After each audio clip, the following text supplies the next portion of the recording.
মানে বাকি তোমার জন্য হালিম নিয়ে আইছি, রুটি নিয়ে আইছি, কারণ তুমি অসুস্থ, যার জন্য রুটি হালিম, এই যে কি দেখো কি বড় বড় রুটি আনছি, বুঝেছ?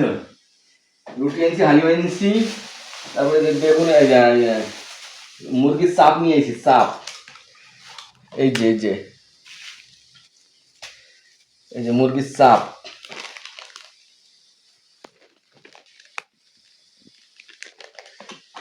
আমি জানি তুমি অসুস্থ, অসুস্থ মানুষ মুখে রুচি নাই, খাইতে পারতেছে না, তার জন্য বিভিন্ন ধরনের খাবার দাবার নিয়ে আসছি, যেন আরাম করে খাইতে পারো, বুঝছো মানে বাকি? তাহলে তোমাকে আমি কত ভালোবাসি বলো। পুষিমণির কিনে আসছো?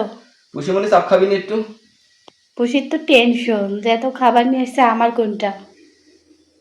পুষিরও হয়ে যাবে, দেখবা। তুমি এক কাজ করে, একটা প্লেট নিয়ে আসো, এসে তুমিও বসো, তারপরে আগে আমি বিসমিল্লাহ শুরু করে দিলাম। বিসমিল্লাহ।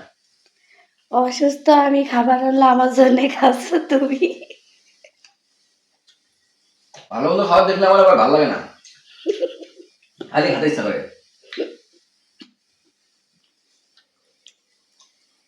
ঠান্ডা যে ভালো হবে কবে? কথা অর্ধেক বোঝা যায়, অর্ধেক বোঝা যায় না। ভালো ভালো খাবার খেলে ঠান্ডা ভালো হয়ে যাবে। পুষিকে দাও, পুষিকে দাও।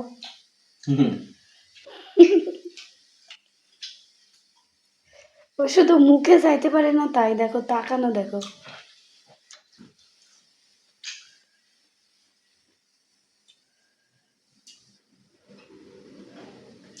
পুষি তোমাকে দিচ্ছে না? বলে আল্লাহ, পুষি মনিকে দেয় না, খাবে না, রাগ। ময়না পাখি রাগ হয়েছে, ময়না পাখি খাবে না। ও না, খাচ্ছে তো, দেখো খাইলো না প্রথমে, এখন আবার খাচ্ছে। খাবে না যে ও বাবা, আগের মধ্যে একটু সরের গোস্ত থাকে না, একটু আলাদা গোস্ত না, ওই জন্য খাবে না। তো এই যে মুরগির চাপ দাও।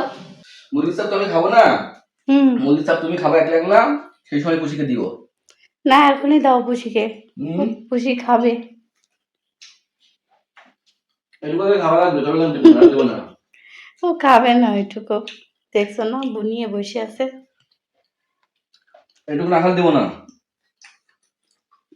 খুশি বলে তুমি ভালোটা খাচ্ছ আর আমাকে পচাটা দিচ্ছ নাকি, আমি খাবো? হ্যাঁ পচা, একটু গোস্ত ভালো হইলে আমার পুষি খাইতো না। হালিমের মধ্যে গোস্ত, খালি সরের গোস্ত না, তাই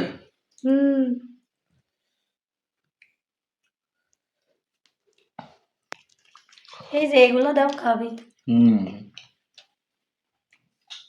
পুষি মনেও জানে যে কোনটা ভালো আর কোনটা খারাপ, তুমি যে এই গোষ্ঠটা দাও, খাবে।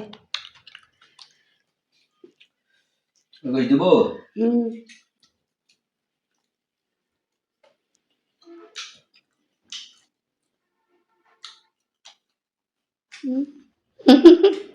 কত অপেক্ষা করবে আমার পুষিমণি, আর এত অপেক্ষা তো ভালো লাগে না। ও শুধু মুখে আওয়াজ করতে পারছে না, তাই দেখো। দাও তাড়াতাড়ি দাও। যে এবার খাবে, আমি বললাম না যে এই গোশ দাও, খাবে না, খালি ওর মায়ের আছে, খাবে খাবে, ওই যে খাচ্ছে, ও ভালো মন্দ বুঝে।